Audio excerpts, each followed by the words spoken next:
프랑스 파리 시립 체르누스키 박물관.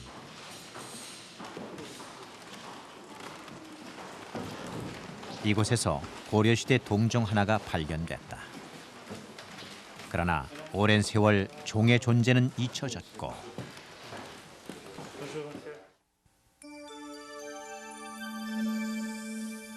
높이 31.5cm의 이 종은 35년 세월이 흘러 취재팀에 의해 처음 공개됐다. 지대 4년 1311년 고려 충선왕 3년에 만들어졌다는 명문이 선명하다. 이 시기는 원나라의 고려 침략 이후 대부분의 종이 전통 양식을 버리고 원나라식으로 변해가던 때, 이 종은 고려시대에 사라져가던 전통 범종의 양식을 계승한 마지막 종이라는 점에서 더욱 가치 있는 문화재다.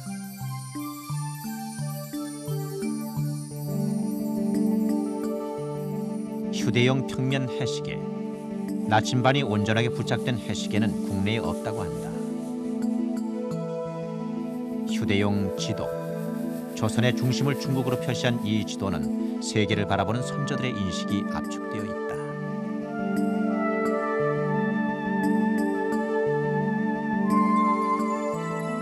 고려 천수관음보살상. 불상으로 표현된 천수관음상은 그동안 그 존재조차 알려지지 않았다. 조상의 정신과 예술 세계가 모아진 문화재들.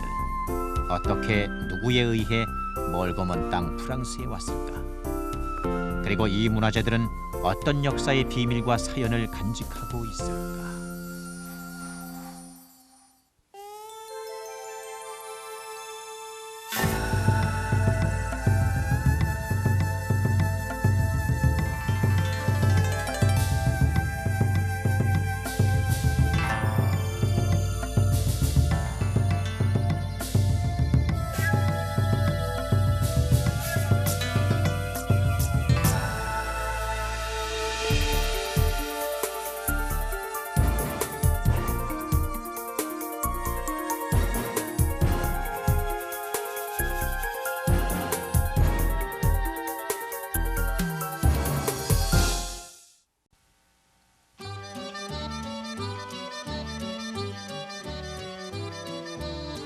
낭만의 도시 파리. 세네강대는 오랜 세월 예술의 전통을 지켜온 파리의 향내가 진하게 묻어난다. 고개를 들면 어디나 아름다운 건축과 조각상이 눈에 들어오는 곳.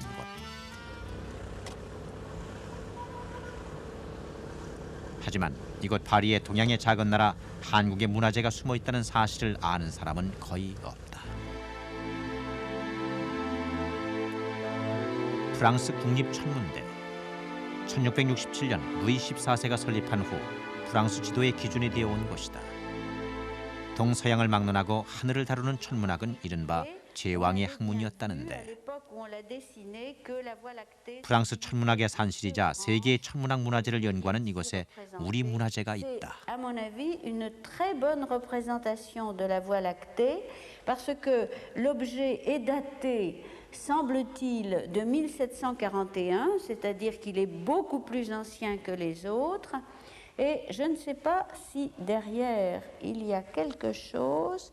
Oui, il y a un ensemble de cercles de division et je pense que ce planisphère céleste devait constituer non seulement une carte du ciel pour le lieu où on faisait les observations, mais devait également avoir probablement un usage, oh là là, un usage de caractère un peu astrolabe.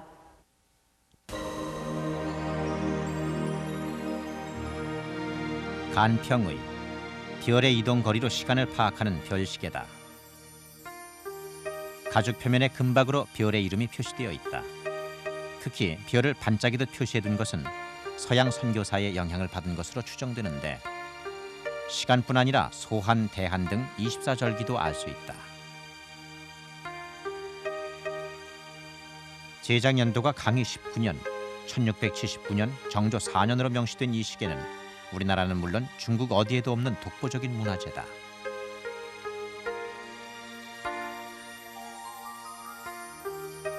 이들이 소장한 또 하나의 주요 문화재 휴대용 시계. 표면에 그려진 용문양이 이 문화재가 왕실에서 사용됐다는 것을 증언하고 있다. 뚜껑의 오목한 부분에 영침이 있고 반대편엔 나침반이 있다. 이 음새가 이렇듯 정교한 휴대용 해시계는 국내에 남아있지 않다고 한다.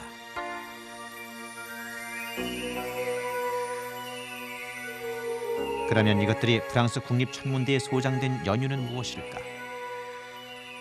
당시 천문대 소장 무쇠 장군에게 보낸 기증자의 편지다. 기증한 사람은 꼴랭드 플랑시였음이 명시되어 있다.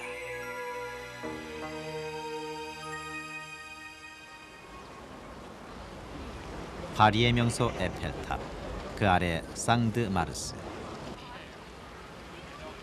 파리 시민들이 휴식을 즐기는 바로 이곳에서 1900년 우리의 관심을 끌 만한 행사 하나가 있었다.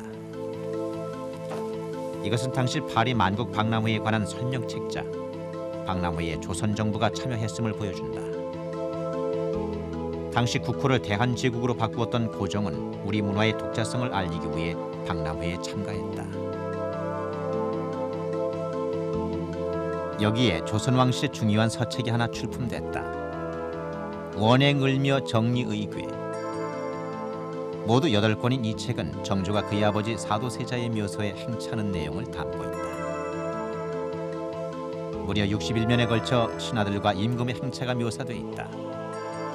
임금의 모습은 일부러 그려놓지 않는 세심함이 엿보인다. 이 책이 출품된 데는 사연이 있다. 만국 박람회가 있기 10년 전인 1890년 고종이 의궤 한 권을 프랑스 대통령에게 선물했었고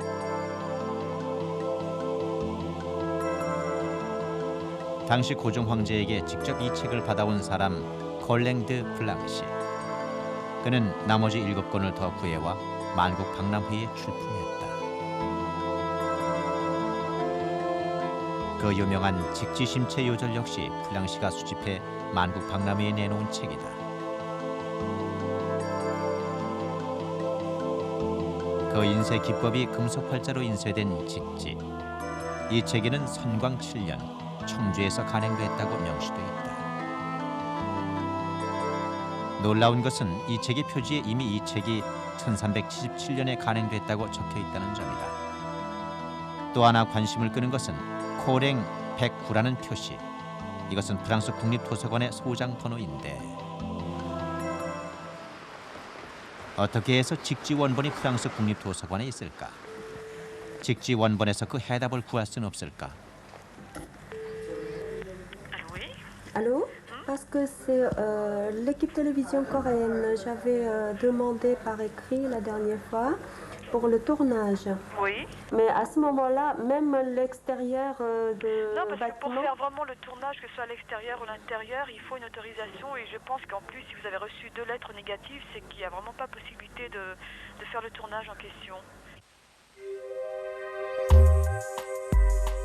공문을 접수하고 몇 번이나 직접 전달을 했지만 모두 거절당했다.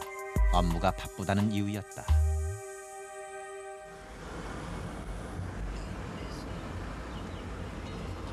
직지는 어떤 경로로 프랑스 국립도서관이 소장하게 되었을까? 취재팀은 직지가 경매된 적이 있다는 사실이 있음을 확인하고 드루오 경매청을 찾아갔다. 드루오 경매청은 매일 16개의 방에서 전시와 경매를 하는 살아있는 박물관이다.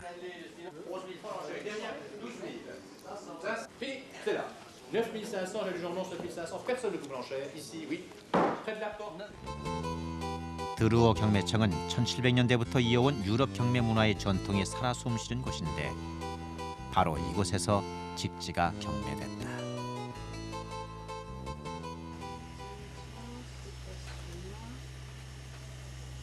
경매된 시기는 1911년 3월 27일부터 30일까지 나흘간.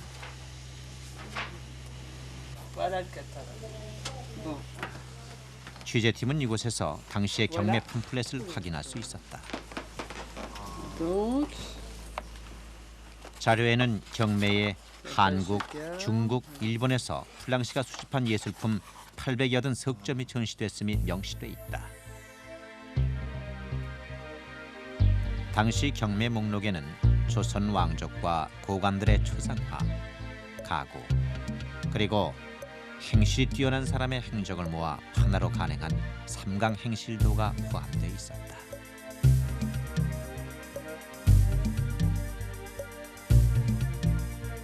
더욱이 경매번호 711, 이것은 직지에 대한 내용이다. 여기에도 직지가 1377년에 청주 근처 흥덕사에서 간행되었음이 명시돼 있는데, 그러면 직지는 누구에게 팔렸을까?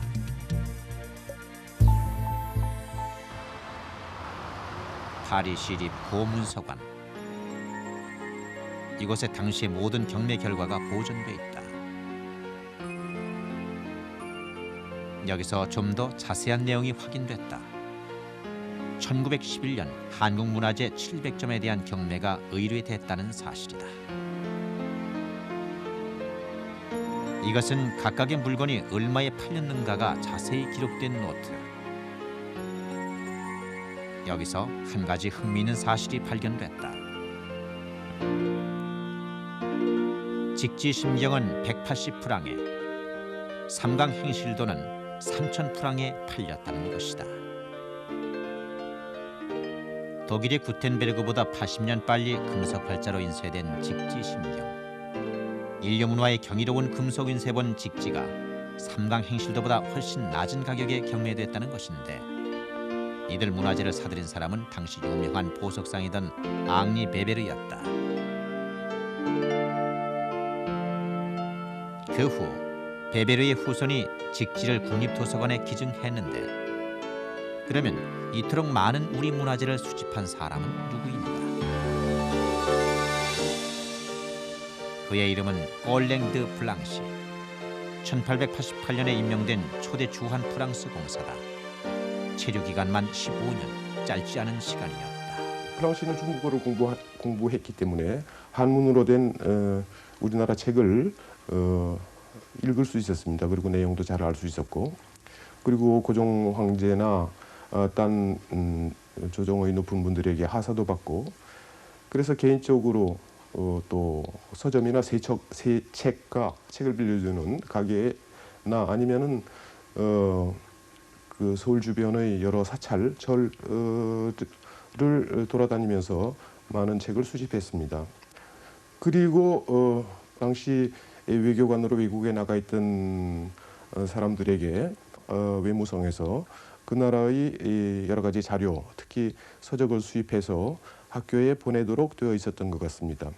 그리고 또 그 동양어 학교에서 외국어 교육에 필요하기 때문에, 그래서 플랑시 자신이 3번에 걸쳐서 한국의 고서 서적을 수집해서 동양어 학교에 보냈습니다.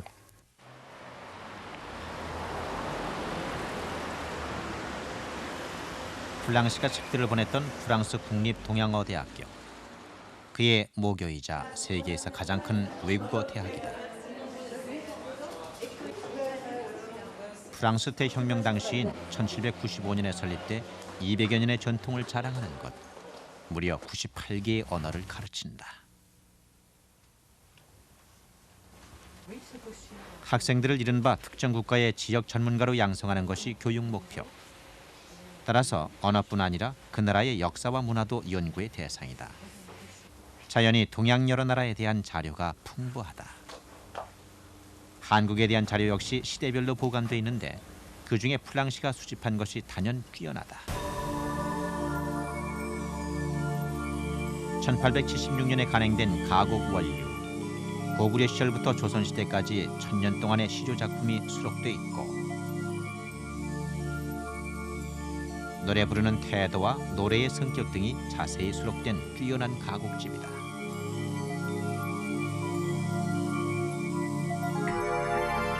플랑시는 조선 건축에 관한 책도 동양어 대학에 기증했다. 화성 성역의궤. 화성, 즉 지금의 수원성을 짓는 과정을 그림으로 자세히 기록되어 있는데, 당시 조선의 건축 기술 및 수원 성안의 모습이 자세히 표현되어 있다.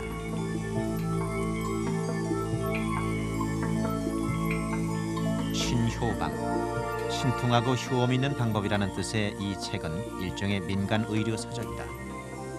산부인과, 안과 등 모든 병에 쉽게 구할 수 있는 재료로 처방을 내놓고 있다.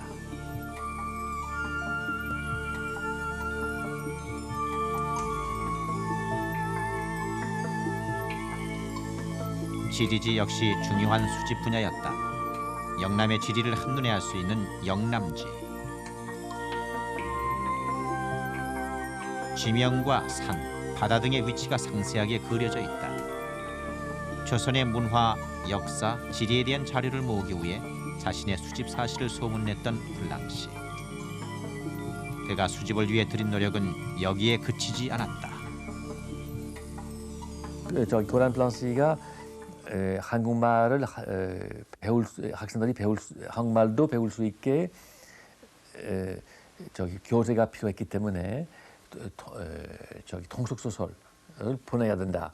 그런 생각으로 저기 한국의 그 서점이나 서울의 서점이나 또 세책가에서 많이 보았던 그런 많이 떨어진 저기 때가 많이 묻은 그런 저 소설들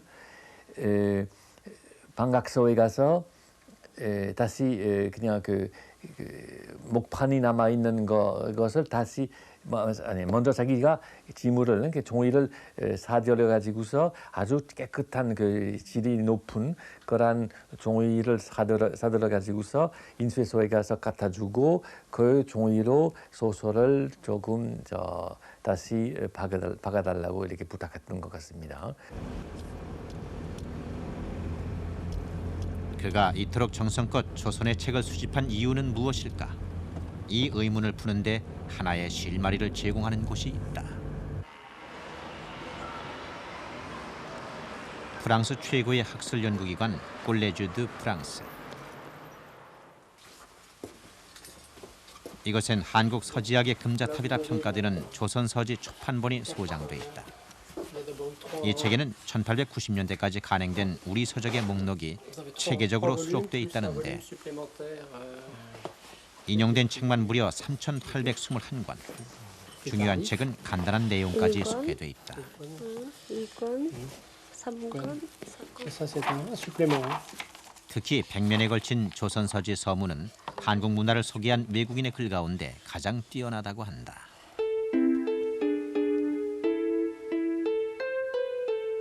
그러나 최근까지 중국에 관한 책으로 분류될 만큼 재대접을 받지 못했다는 꾸랑의 조선 서지.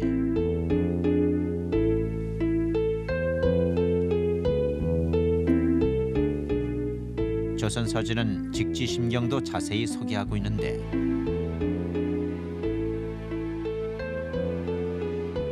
직지가 1377년 청주 흥덕사에서 간행된 금석 활자본이라는 것, 그리고 꼴랭드 플랑시의 수집품이라는 기록까지 명기돼 있다. 조선 서지는 검은 대리석에 거대한 원을 그려 만든 지도, 천상열차 분야 지도에 탁본까지 싣고 있다. 그러면 조선 서지를 쓴 사람은 누구인가?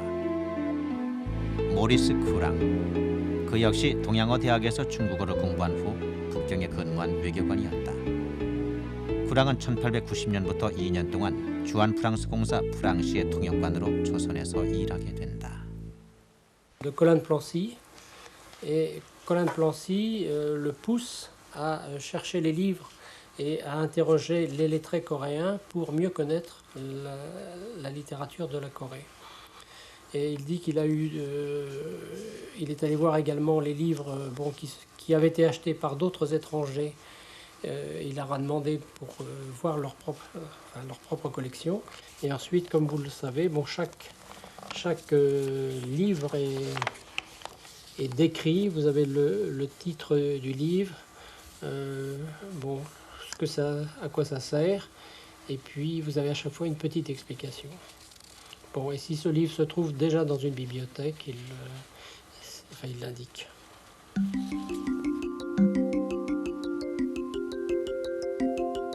이렇듯 플랑시는 수집을 하고 쿠랑은 연구를 했다. 모리스 쿠랑은 조선 서지 외에도 한국에 관한 논문을 50여 편이나 남겼다. 특히 광개토왕비에 대한 논문은 서양의 광개토왕비의 존재를 최초로 소개한 글이다.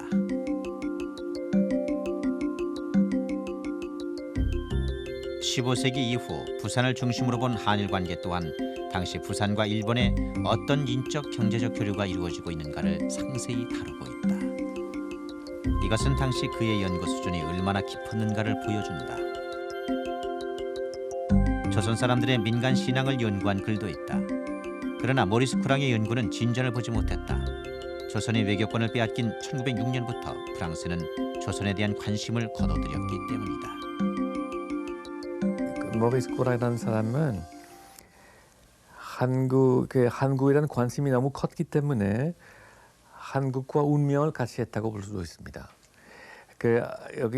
지금 거기 자기 독립을 상실하고 있었던 그런 나라였던 만큼 여기서도 관심이 조금 없어지기 시작했습니다. 그래서 한국에 대한 그런 연구가 독립적으로 있을 수가 없다. 그런 이게 바로 나왔으니까 내가 잠깐 이렇게 조선서지 그리고 한국에 대한 좋은 논문, 학술적인 논문이 몇 개 나왔기 때문에 이제 그냥 그렇게 시작되었다가는 그냥 모든 것이 무너지고 말았습니다. 한국의 독립을 상실한 그 바람에 그렇게 볼 수도 있습니다.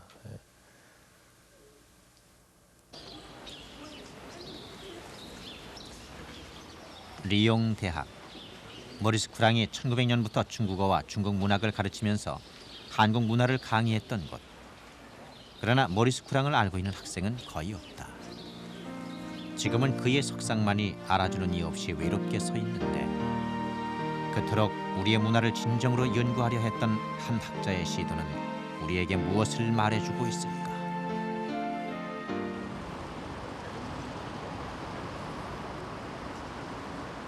프랑스 파리 개선문 광장. 나폴레옹 시대 유럽 제패의 영광이 숨쉬는 곳이다. 찬란했던 과거의 영광은 지금도 파리 곳곳을 장식하고 있는데 하늘을 찌를 듯이 높이 솟은 오벨리스크. 원래는 고대 이집트 사원의 입구에 세워져 있던 것이다. 하단에는 오벨리스크를 옮겨온 과정이 금박으로 새겨져 있다. 하지만 이제 이 오벨리스크는 태양신에게 바쳐졌던 이집트인들의 염원만을 담고 있는 것은 아니다. 이제 이것은 프랑스의 힘과 번영을 상징한다.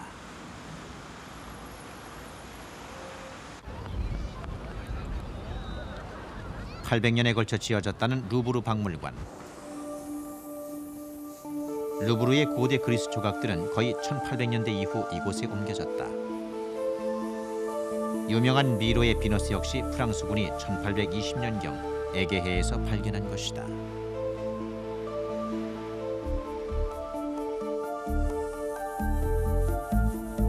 고대 아시아, 아프리카의 유물도 마찬가지다. 기원전 1750년경 고대 바빌로니아의 함무라비 법전. 이것도 1901년 프랑스 탐험대가 페르시아에서 발견해 가져왔다.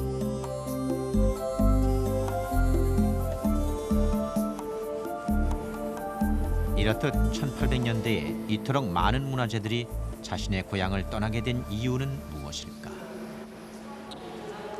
서구 유럽이나 아니면 서구 열강들이 제국주의를 구가하면서 보여줬던 이런 자민족 우월주의나 아니면 자기 문화 우월주의는 크게 두 가지의 제국적 양상을 띠면서 표출을 하게 됩니다. 하나는 그 영토 점령이나 경제 약탈이라는 어떤 하드웨어적인 측면에서의 제국적인 양상이고, 두 번째는 문화재 유출이나 아니면 후진 문화에 대한 이해에 근거를 하는 소프트웨어의 확충 과정입니다. 따라서 이네들은 근대 국민국가, 근대 민족국가를 구가하는 과정에서 필수적으로 요구되고 있는 하드웨어와 소프트웨어를 동시에 구비하기 위해서 후진국의 문화재에 깊은 관심을 가졌고, 실제로 이것에 대해서 굉장히 체계적이고 조직적이고 또 매우 지능적으로 유출의 과정을 시행을 하였다고 생각합니다.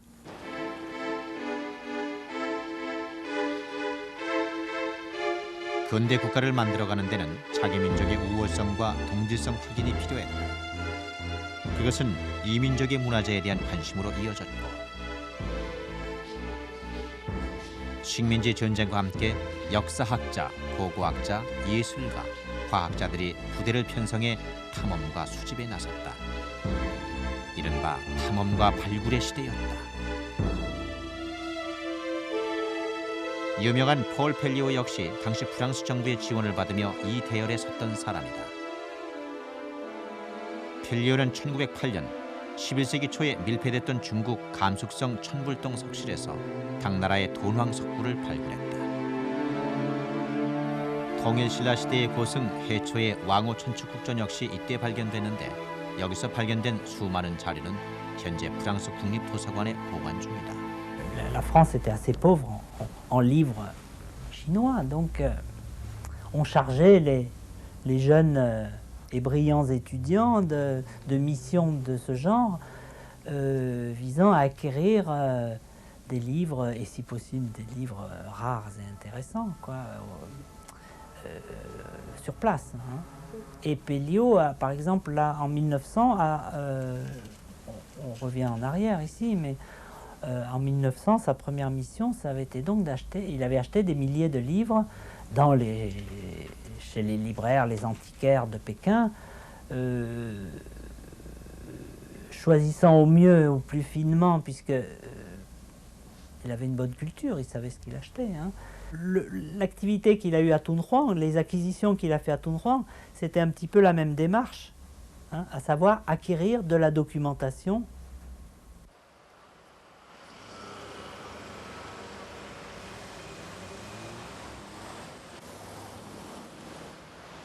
프랑스 국립 김해박물관.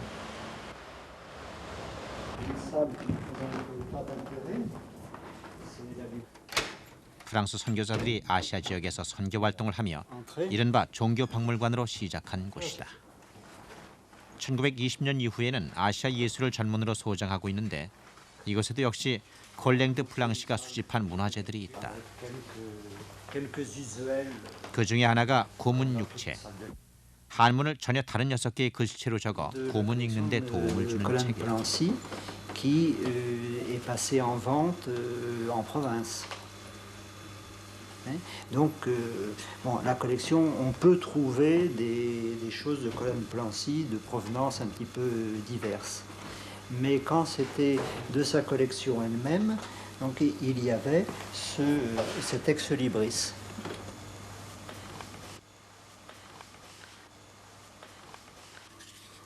Parfois, il y a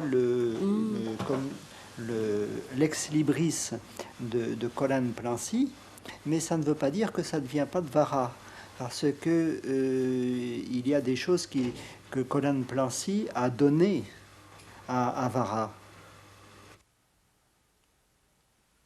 바라도 플랑시와 함께 우리 문화재를 많이 수집한 사람이다. Il est variable suivant les volumes. Ogin, habituellement Ogingi. Mais on n'a pas, suivant les livres, le titre n'est pas le... Vous voyez, ici on a Ogin écrit comme cela. Ogingi. Mais c'est pas... là on a... 바라는 일종의 연애소설 오긴기를 책을 빌려주는 이른바 세책가에서 수집했다. 오긴기영. 오기연 plutôt, 기연. 오긴기연. 책에는 장난스레 낙서한 흔적도 남아 있는데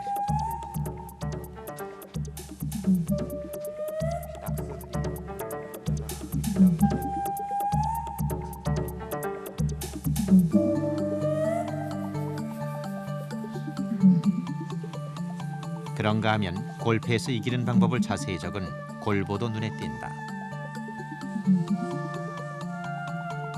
일종의 장기책, 바둑책과 비슷하다.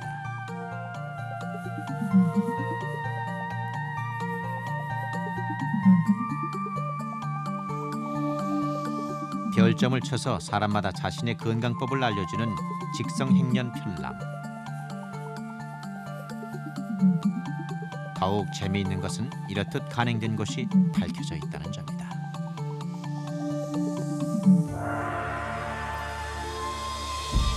김해박물관의 바라 수집품 중에는 국내에서 보기 힘든 문화재가 많다.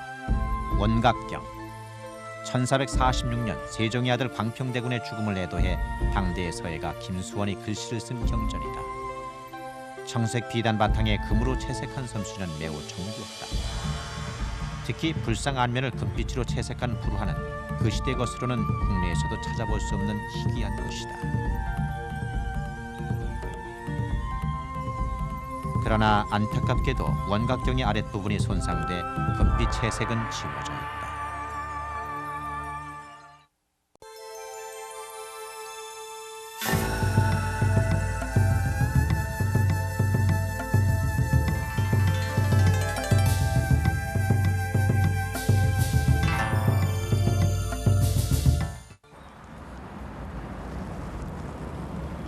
프랑스 국립문화재 복원소.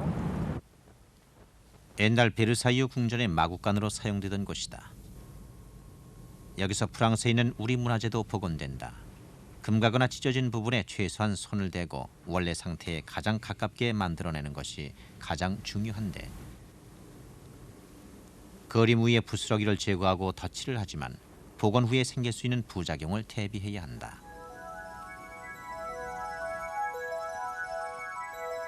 그래서 이렇듯 중간 과정 하나하나를 필름에 담아둔다.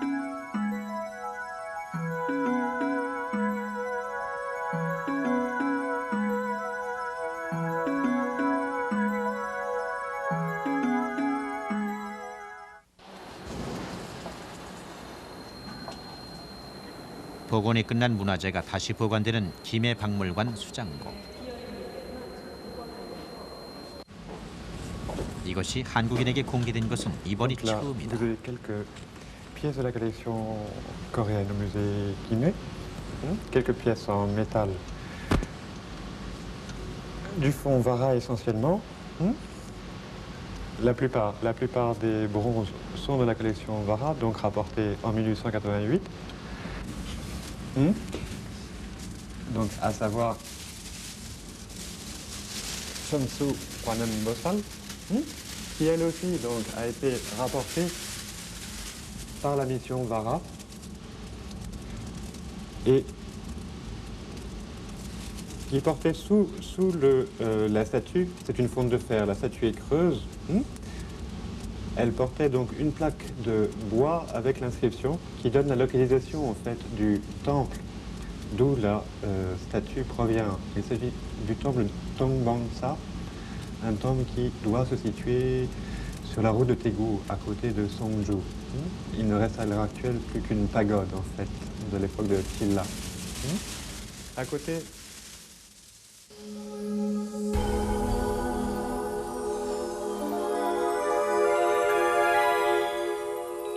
천개의 손에 천개의 눈을 가졌다는 천수관음 보살상. 대자대비의 상징이라는 이 보살상은 불교의 교리를 상징하는 지물들을 손에 들고 있다. 불상, 연꽃, 법윤들.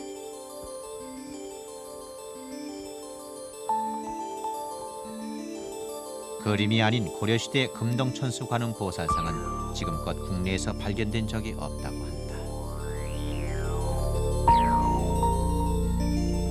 따라서 이 불상은 취재팀이 국내 최초로 그 존재를 알린 문화재다.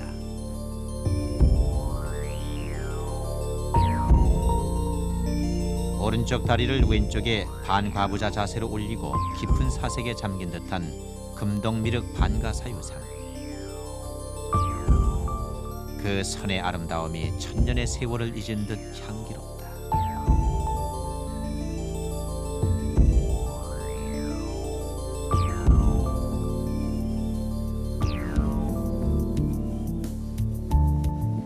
이렇듯 김해박물관 수장고를 채우고 있는 문화재 대부분이 샤를바라의 수집품이다. 자세히 보면 민간인이 사용하던 민속품이 많은 것을 알 수 있는데, 그러면 이것들의 수집자 샤를바라, 그는 어떤 사람일까? 샤를바라, 그는 1888년 문교성의 후원으로 한국을 여행하며 문화재를 수집한 민속학자였다. Puisque la chose qui n'avait jamais été faite, c'était d'aller de Séoul à Busan en passant par Taegu. il est donc resté une quinzaine de jours à Séoul. Ensuite, il est allé jusqu'à Busan, ce qui a pris une quinzaine de jours encore. Il est allé par bateau ensuite jusqu'à Wonsan et Vladivostok. Donc il a fait un séjour relativement bref en Corée, mais il a rapporté un grand nombre d'objets, des peintures religieuses, toutes sortes de productions qui représentaient la vie du peuple.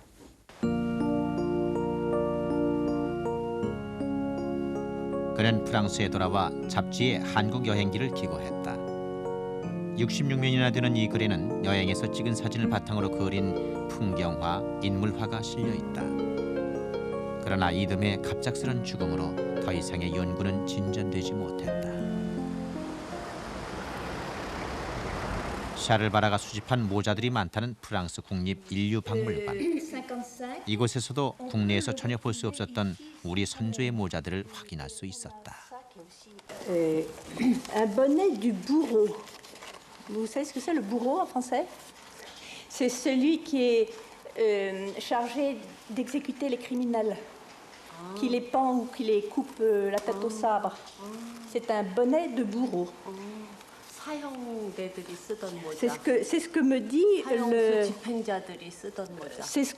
c'est ce que dit l'affiche. Hein.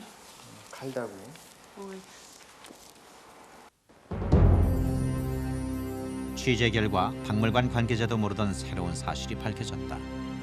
이 모자들은 샤를 바라가 아닌 주일 프랑스 영사였던 스테나 케르가 1898년에 기증했다는 것이다.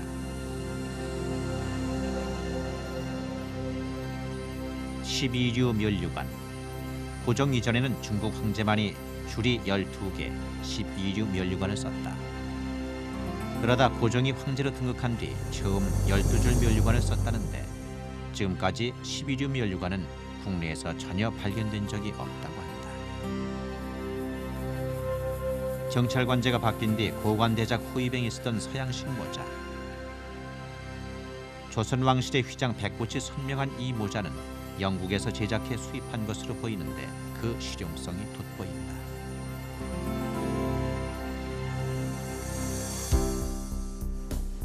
이렇듯 바다 건너 먼 2억의 땅 프랑스에 있는 우리의 문화재. 그 존재조차 모른 채 어둠 속에 묻혀있던 우리의 민족혼.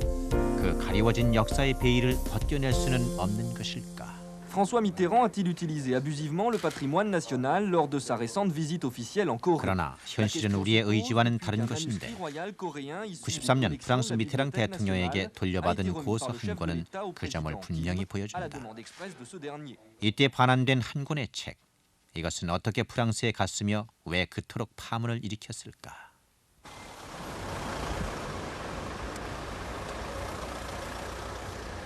먼저 문제의 고서, 휘경원 원소도감이 프랑스로 오게 된 데는 어떤 사연이 있을까?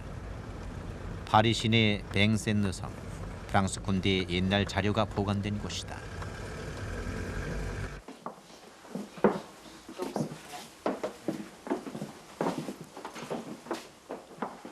취재팀은 이곳에서 휘경원 원소도감이 프랑스 군대의 손에 들어간 것과 관계된 사료들을 직접 열람할 수 있도록 요청했다.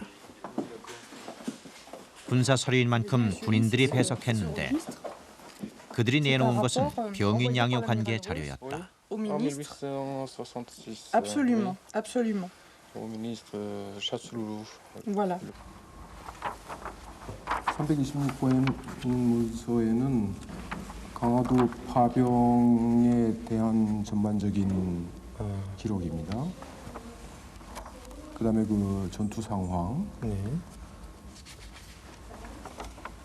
그리고 그 당시에 그 조선 내부 사정들이 들어있고 그다음에 전투에서 사망한 그 프랑스 사람들, 장교들, 그다음에 그 수병들 명단이 있고요. 병인 양요 당시 프랑스 군대를 이끌었던 극동함대 로즈 제독의 보고서. 당시 프랑스는 나폴레옹 3세의 제2제정 시기로 식민지 확장에 열을 올리고 있던 시대였다.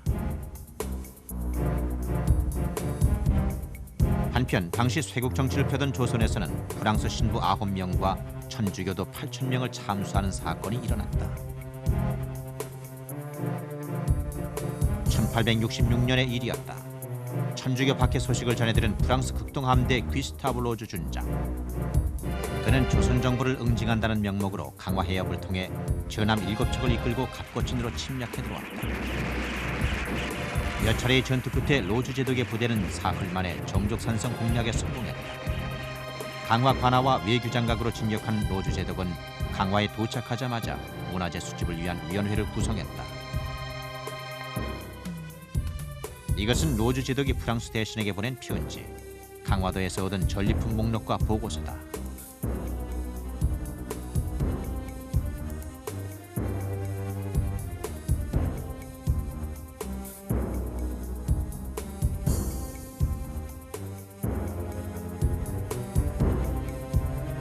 강화의 도서관에는 아주 귀중해 보이는 많은 책들이 있습니다. 위원회는 책 340권을 모았습니다. 가능하면 빨리 보내겠습니다.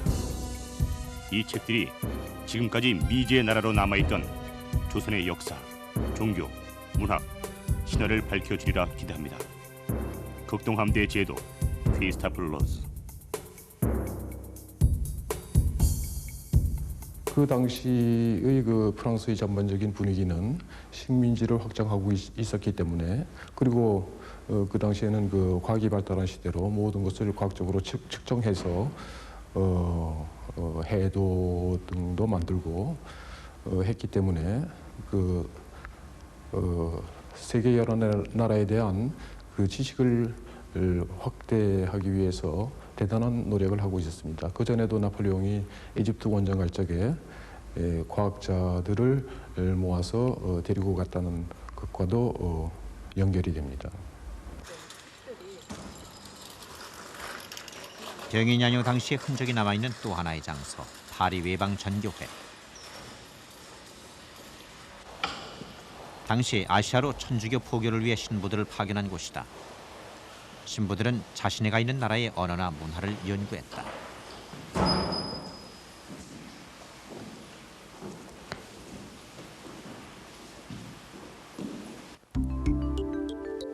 서양인에 의해 최초로 쓰여진 조선 문법책 역시 외방전교회의 신부 리델이 쓴 것이다.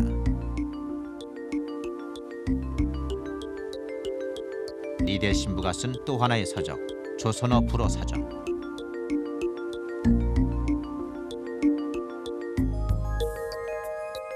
예문이 아주 자세하다.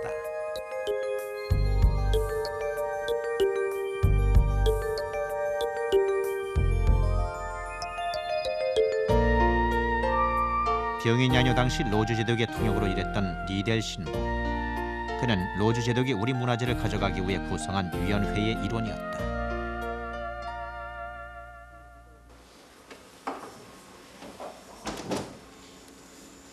취재팀은 당시 상황에 대한 리델 신부의 서신을 직접 열람할 수 있도록 외방 전교회 측에 부탁했다.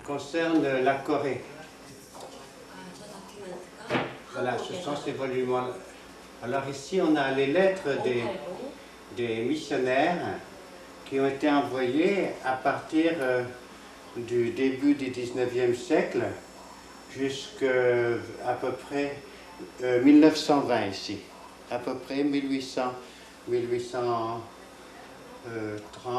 peut-être à 1920. Peut-être on doit retrouver des lettres sur qui concerne la Corée. Voilà une lettre de Monsieur Ridel, par exemple. Vous voyez, on reconnaît son écriture. Vous voyez, c'est signé par lui en 1868. 여기서 중요한 사실 하나가 발견됐다. 이 당시 의궤류와 같은 책뿐 아니라 군기와 무기가 함께 보내졌다는 것. Les murailles, les mandarinas, les rues même en étaient jonchées, en voyant qu'on les avait déployées pour effrayer les ennemis. Mais les soldats coréens, en s'enfuyant, les avaient oubliés. les Français en ramassèrent un certain nombre des plus beaux pour les invalides. 앵발리드. 병인 양요 당시 프랑스 군인들이 가져간 조선의 군기는 이곳에 보내졌다.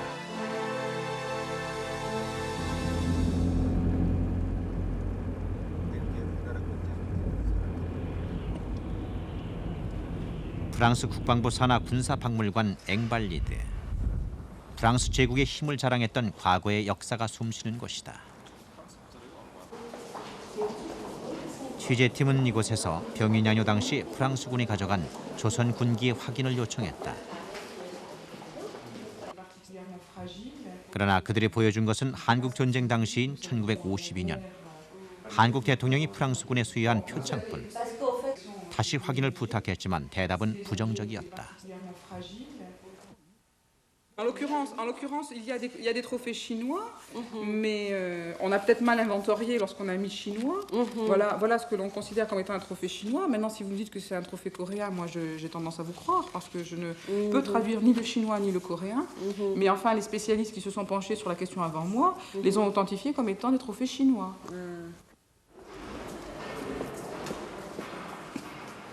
그러나 여기서 걸음을 돌릴 수는 없었다. 우리 군기가 지금도 앵발리드에 보존되어 있는지 눈으로 확인해야 했다.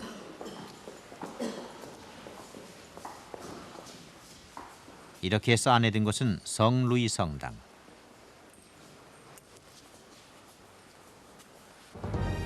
중앙에 프랑스 국기를, 천정 양쪽에 다른 나라 군기들이 호위하고 있었다. 프랑스군의 전승을 기념하는 군기들. 성루이 성당은 신에게 바치는 영광의 제물로 가득하다. 그러나 이곳에서 우리의 군기는 확인할 수 없었다. 세계를 제패하리라 끝없는 정복의 욕망을 불태웠던 군주들. 이 민족의 역사와 문화를 한 손에 쥐려 했던 사람들. 그러나 이제 그들의 영광 뒤에 가려져 있던 또 하나의 역사가 서서히 되살아나고 있다.